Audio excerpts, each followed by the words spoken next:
پاکستان کی سیاسی صورتحال میں جہاں اس وقت تمام سیاسی غیر سیاسی طاقتیں ایک طرف ہیں اور دوسری طرف ہیں عمران خان، جن کے ساتھ عوام کی سب سے بڑی طاقت کھڑی ہوئی ہے، اس میں ملک ریاض گزشتہ کچھ عرصے میں ایک بہت بڑا فیکٹر بن کر ابھرے ہیں۔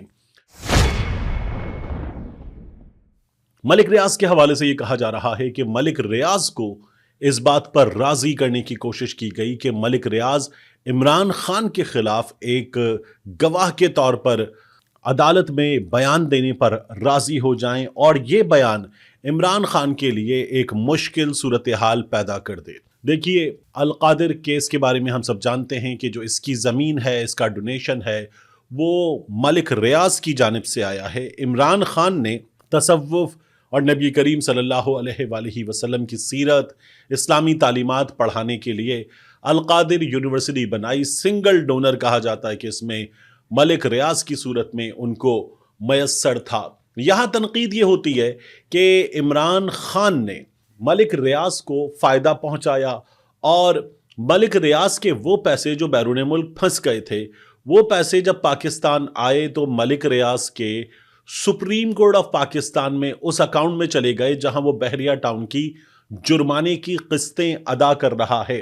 حالانکہ برطانیہ کی عدالت کے فیصلے سے یہ بات ثابت ہو گئی کہ پیسے جانے وہیں تھے، وہاں سے یہ ہدایات پاکستان بھیجی گئی تھیں۔ ان تمام حالات میں ملک ریاض کو ایک ایسا سلطانی گواہ، وعدہ معاف گواہ، جو گواہی دے دے اور گواہی دینے کے بدلے اس کے اپنے گناہ جو ہیں وہ دھل جائیں گے، ایسا گواہ بنانے کی خبریں ہمارے ہاں چل رہی تھیں۔ بعض لوگوں نے تو یہ بھی دعویٰ کیا کہ ملک ریاض اس سلسلے میں گواہی پر مان گیا ہے۔ پھر ملک ریاض نے ٹویٹر پہ ایک لمبا چوڑا بیان داغ دیا جس سے صورتحال بدل گئی۔ اب اس کے بعد جو ہوا اس کے بارے میں کہا جاتا ہے کہ پاکستان میں اداروں نے فیصلہ کر لیا کہ ملک ریاض کو نشان عبرت بنایا جائے گا۔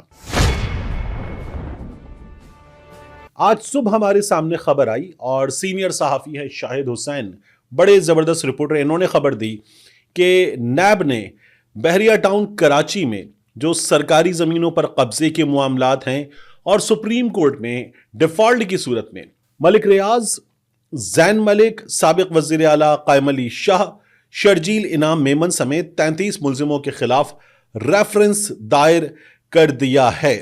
یہ ملک ریاض کے بارے میں جب شاہد حسین نے خبر دی تو اس کے بعد بھی یہ خبر کہیں بھی نظر نہیں آئی۔ ابھی پچھلے دنوں ہم نے دیکھا تھا کہ ایک صحافی نے پریس کانفرنس کی لاہور کے پریس کلب میں، گو کہ اس کے دعوت نامے ہر جگہ سرکولیٹ کیے گئے اور بتایا گیا کہ اس صحافی کی جانب سے جو کچھ بتایا جا رہا ہے یہ سب چینلز پر دکھایا جائے گا، سرکاری ٹی وی پر دکھایا جائے گا، مگر یہ ہوا نہیں۔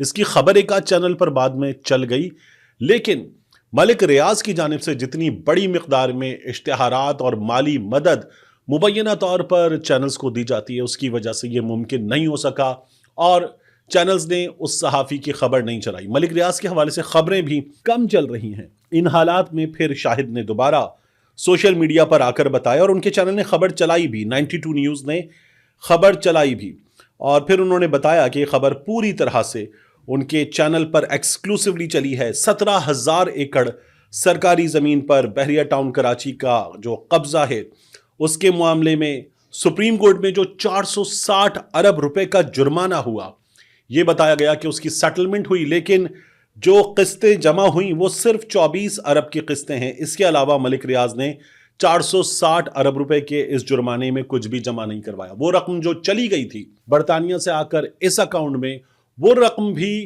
سابق چیف جسٹس قاضی فائز عیسیٰ نے گورنمنٹ آف پاکستان کے اکاؤنٹ میں ڈال دی تھی۔ پھر پتہ چلا کہ سرکاری اراضی پر قبضہ کر کے قومی خزانے کو اربوں روپے کا نقصان پہنچایا گیا۔ اب نیب نے ملک ریاض کے خلاف ریفرنس دائر کر دیا ہے کہ 17,000 ایکڑ سرکاری زمین پر قبضہ لیا، تعمیرات کی، اور اس میں ان کے ساتھ ساتھ نام آ رہا ہے سیاسی شخصیات کا بھی۔ یہ جو بحریہ ٹاؤن کراچی ہے، اتنا بڑا شہر جو شاید کراچی کے کوئی 10ویں حصے کے برابر شہر قرار دیا جاتا ہے، اور یہاں کراچی میں सुपर हाईवे से शुरू होकर पीछे जामशोरों के जिले तक इसका एक हिस्सा बलूचिस्तान के सूबे के अंदर तक दाखिल होता हुआ हमें नजर आता है। ये बहरिया टाउन कराची, अब तो बहरिया टाउन कराची 2 भी बन रहा है। ये बहरिया टाउन कराची मलिक रियाज ने कब बनाया? जब पाकिस्तान पीपल्स पार्टी की पूरी मदद हासिल थी। और मलिक रियाज इतनी बड़ी चीज, यानी ये तो नहीं था ना कि ये कोई 8-10 कनाल की एक कोठी सड़क से हटके बन रही हो, किसी को पता ना चला हो और रातों रात बन गई हो। ये तो एक पूरा शहर था जिसके इश्तिहारात थे, सोशल मीडिया पर थे, टेलीविजन चैनल्स पर थे, अखबारात भरे हुए थे, बैरून मुल्क मुकीम पाकिस्तानी इसमें पैसे धड़ाधड़ ला रहे थे। तो ये पूरा का पूरा पाकिस्तान का सबसे बड़ा प्रोजेक्ट मलिक रियाज ने बनाया। बड़े बड़े सहाफियों ने इसको सोशल मीडिया पर खुद भी कवरेज दी। और जब ये सब बन गया तो उसके बाद पता चला कि ज़मीन पर कब्जे का मामला है, तो सुप्रीम कोर्ट ने जुर्माना कर दिया। ये ज़मीन पर कब्जा क्या मलिक रियाज ने अकेले कर लिया था? मलीर डेवलपमेंट अथॉरिटी क्या कर रही थी? सिंध बिल्डिंग कंट्रोल अथॉरिटी क्या कर रही थी? फिर उसके बाद सिंध की सूबाई हुकूमत क्या कर रही थी? जब इस सवाल का जवाब ढूंढने खड़े होते तो फिर जाकर नजरें टिकती हैं बिलावल हाउस लाहौर पर, जहां मलिक रियाज ने इस जमात के करता धरता उन लोगों को इतना बड़ा एक महल लाहौर में बनाकर दे दिया है। 200 कनाल से ज्यादा की जमीन पर बताया जाता है ये महल बना हुआ है। तो वो कैसे बन गया, ये भी देखने की चीज है। क्या इनसे कुछ पूछा गया? अब भी रेफरेंस में नाम है कायम अली शाह का, अब भी रेफरेंस में शर्जी अली नाम मेमन का, कुछ अफसरान का नाम है। इनके खिलाफ क्या होगा, ये देखने की बात है। मगर मलिक रियाज जो है वो इस सूरत हाल में आप देखिए कि कहता यह है कि मैं गवाही नहीं दूंगा, यानी इमरान खान के खिलाफ गवाही देने का जो दबाव है वो ठीक ठाक मौजूद है। मलिक रियाज इनकार कर चुका और वो ये भी कहता है कि पहले भी मुझ पर दबाव डालने की कोशिश की गई, यानी नवाज शरीफ के खिलाफ गवाही भी, आसिफ अली जरदारी के खिलाफ गवाही भी। और मलिक रियाज कहता है मेरे पास राज है, 25-30 साल के राज है, यानी जिन बरसों में मलिक रियाज ने बहरिया बनाया रावलपिंडी में, लाहौर में, बहरिया बनाया इस्लामाबाद में और फिर कराची में और दीगर शहरों में अभी वो बहरिया बना रहा है। अब बैरून मुल्क ले जा चुका है। बहरिया टाउन की जो प्रॉपर्टीज हैं उसके एक मंसूबे को वो दुबई ले जा चुका है। वहां ओवरसीज पाकिस्तानी बड़ी मिकदार में पैसा इन्वेस्ट कर रहे हैं, ये खबरें आ रही हैं। वो मलिक रियाज कहता है मेरे पास इन तमाम 25-30 सालों के राज हैं, ये राज सामने ले आऊंगा। ये राज किसके हो सकते हैं? ये राज ताकतवर शख्सियात के हो सकते हैं। इन 25-30 सालों में मलिक रियाज ने जो कुछ किया है उसमें मुशर्रफ का दौर भी था, उसमें नवाज शरीफ का आखिरी दौर भी था, फिर उसके बाद उसमें पाकिस्तान पीपल्स पार्टी मरकज़ में इक़्तिदार में आई 2008 से 2013 तक, फिर नवाज शरीफ की हुकूमत थी, फिर उसके बाद पाकिस्तान तहरीक इंसाफ की हुकूमत आई और अब दोबारा शहबाज शरीफ की हुकूमत है। और मलिक रियाज कैसे गया? पाकिस्तान में था, पाकिस्तान से बाहर कैसे गया, किसके दौर में गया? वो पैसा जिसकी मदद से मलिक रियाज ने बैरून मुल्क प्रॉपर्टी खरीदी, वो पैसा पाकिस्तान से बाहर कैसे गया? अब जब मलिक के खिलाफ तहकीकात होंगी तो इन तमाम चीज़ों की तहकीकात होंगी। मलिक का पैसा 2016 में कैसे गया, कौन था हुक्मरान यहाँ पर? मुस्लिम लीग नून हुक्मरान थी, नवाज शरीफ हुक्मरान थे। फिर मलिक रियाज ने बाहर किसकी प्रॉपर्टी खरीदी? मियां नवाज शरीफ के बेटों का नाम आता है। फिर मलिक रियाज जो बहरिया टाउन कराची बना रहा था, पीपल्स पार्टी के लोगों का उसमें क्या किरदार है? जीआईटी में भी मलिक रियाज का, बहरिया टाउन का, पीपल्स पार्टी के बड़ों का नाम है। तो फेक अकाउंट जीआईटी केस, इसमें भी नाम है इन लोगों का।